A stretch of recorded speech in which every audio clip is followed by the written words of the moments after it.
Assalamualaikum warahmatullahi wabarakatuh. Selamat sore, salam sejahtera bagi kita sekalian. Utusan khusus Presiden, seluruh anggota Merah Putih yang saya hormati dan yang saya banggakan. Hari ini untuk melaksanakan sidang Kabinet Paripurna dari Kabinet Merah Putih, sidang paripurna yang ke-6 dalam 6 bulan pertama masa pemerintahan kita. Baru saja kita melewati tonggak 6 bulan pertama. Bisa dikatakan ini adalah semester pertama pemerintahan kita. Dan sekarang tibanya kita melihat rapor kita. Apakah merah atau memuaskan atau cukup memuaskan atau sangat memuaskan. Kalau kita lihat secara objektif, saya mau katakan bahwa dalam 6 bulan kita memerintah, kita telah mencapai hal-hal yang cukup berarti, hal-hal yang bersifat fundamental, memperkuat landasan kebangkitan kita sebagai bangsa. Kita telah menghasilkan 28 kebijakan baru. Kebijakan-kebijakan tersebut yang berhubungan langsung dengan hajat hidup rakyat kita. Dalam kehati-hatian itu, salah satu juga yang kita bisa dan boleh bangga adalah kita melaksanakan penghematan besar-besaran. Penghematan besar-besaran inilah yang memungkinkan kita melaksanakan program-program yang strategis. Yang pertama, saya juga sampaikan penghargaan saya bahwa kita mampu menggelar roll out program makan bergizi gratis kita. Tanggal 6 Januari di roll out dan terus menerus dilaksanakan kayak di belakang dengan kehati-hatian, tahap demi tahap, sampai hari ini saya dapat laporan barusan sudah lebih dari 1000 titik. 1000 berapa? 1286. Yang total penerima makan bergizi sekarang sudah di atas 3 juta. 3,4 juta di awal Mei, dan diperkirakan akhir Mei akan mencapai 4 juta. Dan di akhir Juni akan mencapai 6 juta. Dan di akhir Juli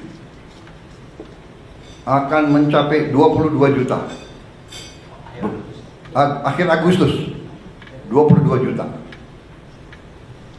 Sehingga di akhir November 2025 akan mencapai 82,9 juta penerima manfaat. Ini dari segi manajemen fisik, ini adalah upaya yang luar biasa. Kita selenggarakan catering untuk acara perkawinan yang tamunya 3.000 orang aja, ya kan? Setengah mati itu catering, benar gak? Dan tidak sering bahwa catering itu ada yang keracunan. Makan biasanya catering itu kalau di kawinan catering makannya ya begitu-begitu aja kan. Sudah mahal, ya kan? Saudara-saudara, hari ini memang ada yang keracunan. Yang keracunan sampai hari ini dari 3, sekian juta, kalau tidak salah di bawah 200 orang. Yang nginep, yang rawat nginep hanya 5 orang. Jadi bisa dikatakan yang keracunan atau yang nggak perutnya nggak enak sejumlah 200 orang itu 200 dari 3, sekian juta, kalau tidak salah adalah 0,005. Berarti keberhasilannya adalah 99,99%.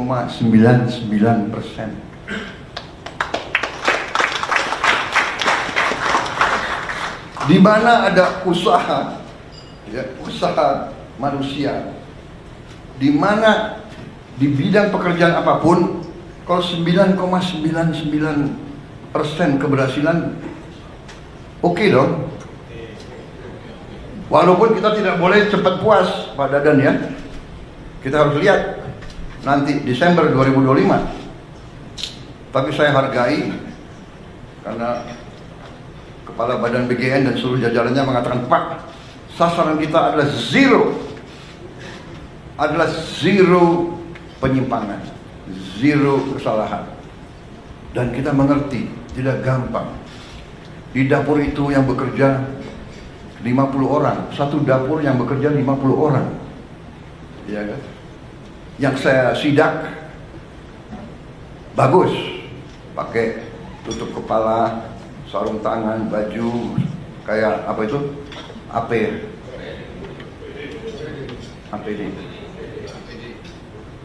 Singkatan APD yang untuk COVID dulu loh. Alat pelindung diri, Pak. Alat pelindung diri. Ada. Harus buka sepatu. Presiden disuruh buka sepatu. Saya patuh. Presiden buka sepatu. Ada pas pampres yang nggak buka sepatu.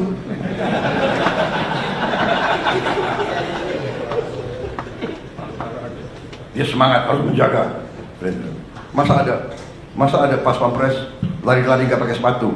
Ya tapi di dapur ya buka sepatu, ya kan? Sama kita masuk ICU, nggak ada alasan masuk ICU buka sepatu. Tapi maksud saya adalah ini adalah sesuatu prestasi. Saya sendiri terus begini. Jadi makan bergizi digelar yang orang tidak mengira, banyak yang tidak mengira, banyak yang nyinyir, banyak mengatakan impossible. Nah itulah kita buktikan dengan niat baik, dengan tekad, dengan menggunakan rumus-rumus yang benar. Pemerintahan itu matematik kok. Kalau niat baik, rumus benar, pelaksananya bertekad yang baik, insya Allah akan mencapai sasaran. Tapi kalau kita punya niat yang tidak baik, pemimpin sudah datang niat untuk cari kekayaan dirinya, kekayaan kelompoknya, kekayaan partainya, nah ini pasti menyimpang. Sudah pasti. Tidak usah orang pinter untuk menilai seperti itu. Makanya saya terima kasih. Ini sesuatu yang objektif. Diberi bantuan, tidak diberi bantuan, diberi penghargaan, tidak diberi penghargaan. Kita laksanakan ini karena kita yakin bahwa ini benar dan ini adalah suatu investasi di anak-anak kita. Dan bahwa kita harus mengurangi kemiskinan di rakyat kita. Saya sering terharu. Saya dapat laporan dari Menteri Sosial, baru datang dari Jawa Tengah. Beliau cerita, karena kita juga dalam waktu dekat akan buka minimal 100 sekolah berasrama yang dialamatkan untuk saudara-saudara kita, rakyat kita yang berada dalam kelompok ekonomi yang paling rendah, desil 1 dan desil 2.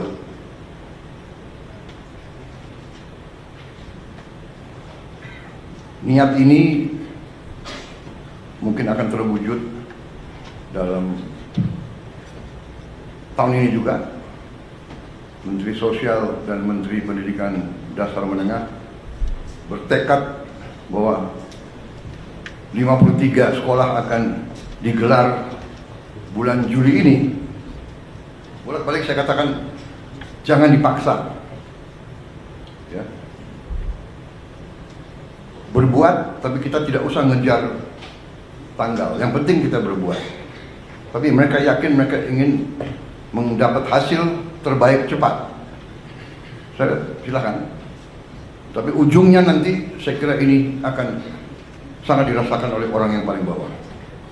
Tapi kembali kepada prestasi kita selama 6 bulan.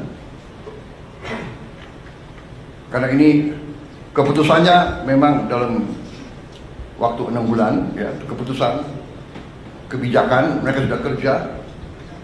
Dikdasmen, Mensos sudah bekerja keras, sehingga kita sudah mendapat tawaran dari bupati-bupati dan wali kota seluruh Indonesia.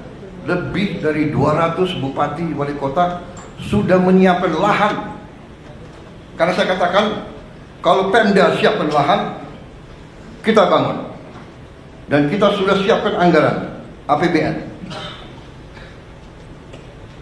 Ternyata sambutannya lebih dari 200, ya, Mensos sudah siapkan lahan antara sekitar 5 hektar sampai 8 hektar.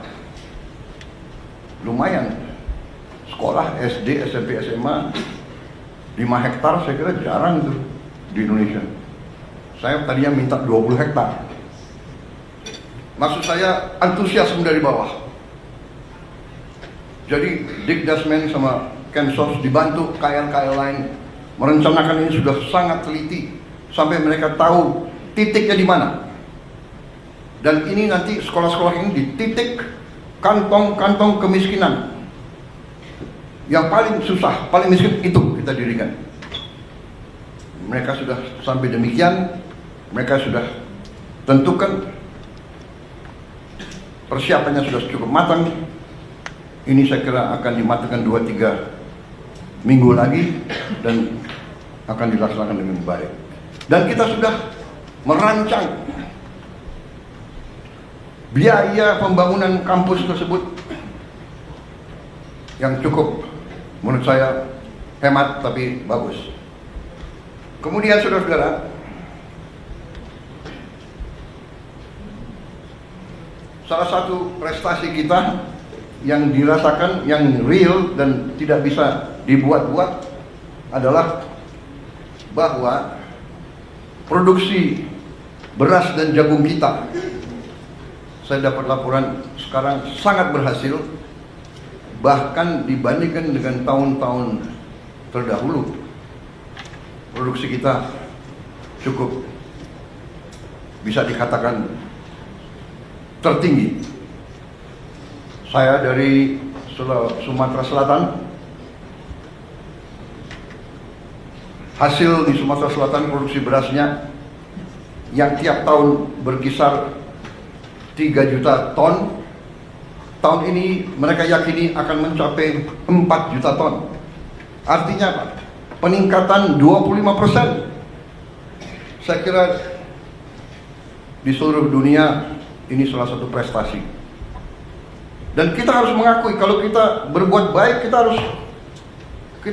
Jangan kita rendah diri. Ini prestasi kita.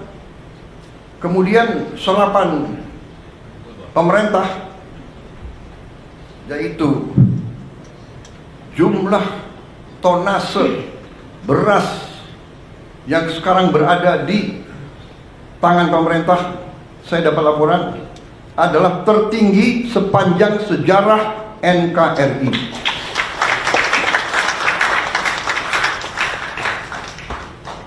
Belum pernah kita, pemerintah, menguasai, memiliki jumlah tonase beras sebesar sekarang.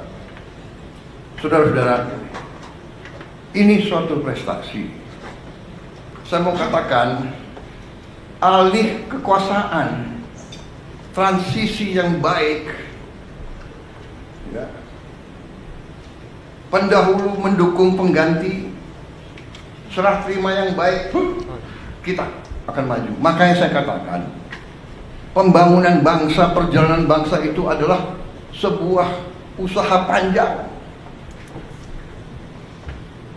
Karena itu saya mengajak kita menghadapi paradigma baru, bahwa untuk rakyat, kalau sudah kepentingan rakyat dan bangsa, semua pemimpin harus bisa kerjasama dan kita cari jalan-jalan yang baik. Tetapi pemerintah, mulai dari Pak Jokowi dan mulai dari Pak SBY, sudah melakukan berapa tindakan dan kebijakan pro orang miskin, menurut saya yang luar biasa. Program-program yang tidak saya robah, yang tidak saya kurangi. Ya, di sini ada wakil dari Kementerian Keuangan, ada 2 wamen, Menteri Sosial, ya. Total uang di anggaran kita yang untuk membantu rakyat miskin, rakyat susah dalam segala bidang lebih dari 500 triliun. Benar? Benar, Wamen? 500 triliun termasuk subsidi listrik. Kalau dengan subsidi listrik berapa?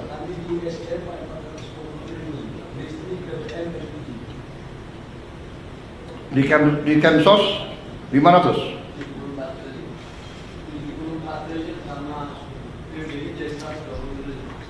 Oh, jadi termasuk ya subsidi dari energinya. Totalnya semua 500 ya? 500 triliun. Dan saya tidak rubah, dan ini kebijakan pemerintah sebelum saya. Ini adalah, we are a real welfare state. Jadi saya juga katakan kepada para pengusaha, upah saudara bisa relatif masih, upah yang kau kasih ke pekerja relatif bisa dikatakan rendah dibandingkan tetangga-tetangga kita. Karena pemerintah memberi bantuan tunai langsung, ya, ada keluarga harapan, transfer langsung dan sebagainya, totalitasnya 500 triliun, 30 miliar dolar lebih.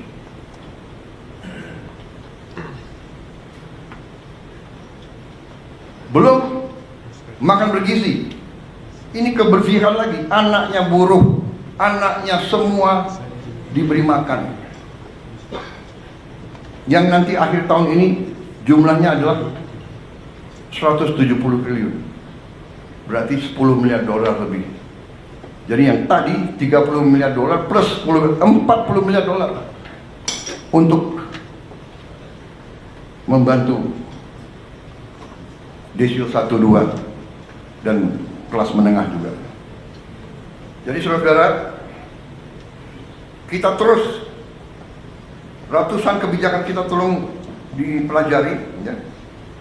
Untuk juga pertama kali kita pangkas semua sistem distribusi pupuk yang penuh dengan keruwetan. Langsung dari pabrik ke kelompok tani. Kita meninggalkan 144 peraturan. Tidak ada lagi perlu izin gubernur bupati. Ini yang diminta petani, ini yang mereka dapatkan. Kita sederhanakan, produksi naik.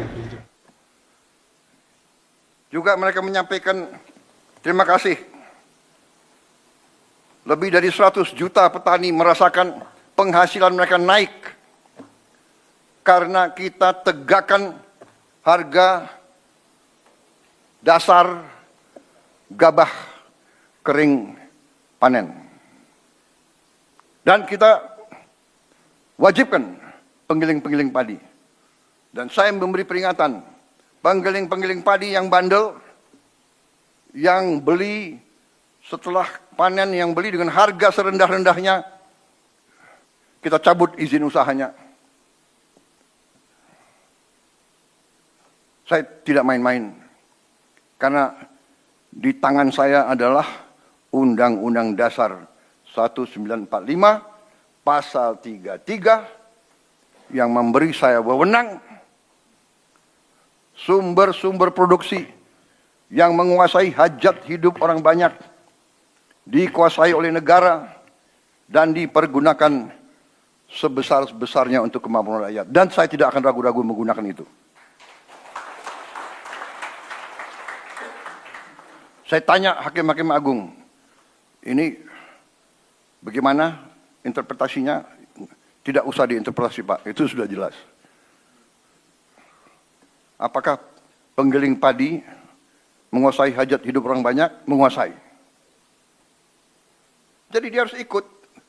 Anda boleh untung, tapi jangan untung sebesar-besarnya di atas penderitaan petani.